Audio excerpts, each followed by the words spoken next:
Clifford, the Big Red Dog. No Dogs Allowed. Adapted by Josephine Page. Illustrated by the Merdocian Studios. Based on the scholastic book series Clifford, the Big Red Dog by Norman Bridewell.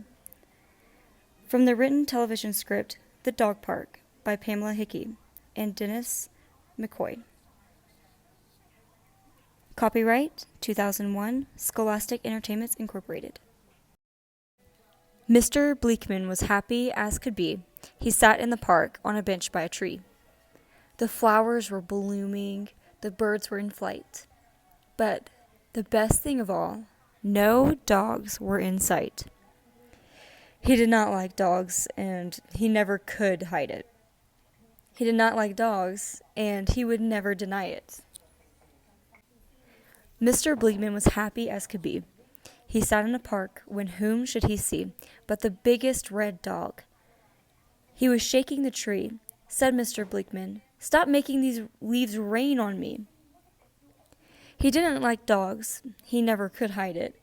But he didn't like Clifford, and he never denied it. Mr. Bleakman was angry. Mr. Bleakman was mad. But Clifford felt sorry. Clifford was sad. That's when Clifford gave Bleakman a lick on the cheek to make him feel better, but Bleakman felt wetter and madder than ever. He said to the red dog, "Your licks make me sick. Shoo, go away. You're ruining my day."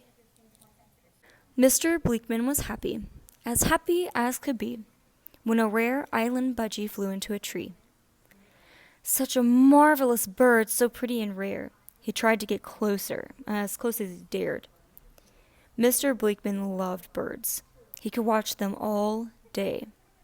He prayed that this birdie would not fly away. Mr. Bleakman was happy as could be, when who should come running right under the tree? Not one dog, not two dogs, not even three, but four pesky dogs making noises galore. They were playing a game of four-dog tug-of-war. Barking and growling, as the doggies will do, startled the budgie, and off that bird flew. Bleakman didn't like dogs. He never could hide it. He did not like dogs, and he never denied it. He said, "That's enough. It's time to get tough." Out from the grass he pulled up a sign. He wiped off the dirt, and he pulled off a vine. He hollered and he yelled. He attracted a crowd and read them the sign. It said, "No dogs allowed." The people forgot what they already knew was true. No dogs were allowed. So what could they do? The sun was still shining.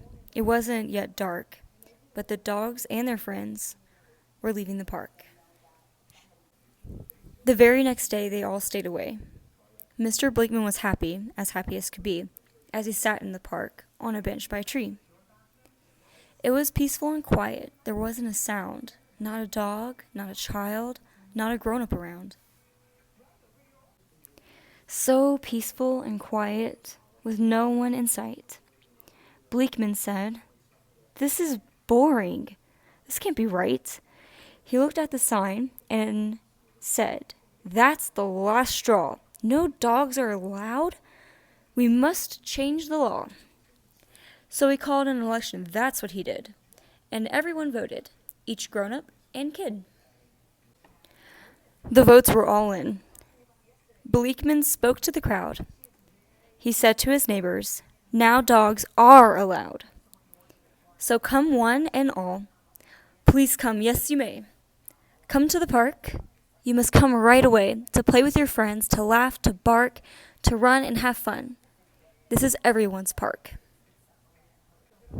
Mr. Bleakman was happy as could be, as he sits in the park on a bench by a tree. The flowers are blooming, the birds are in flight, and grown-ups and children and dogs are in sight. Mr. Bleakman likes dogs, now that he's tried it. Mr. Bleakman likes dogs. He never can hide it.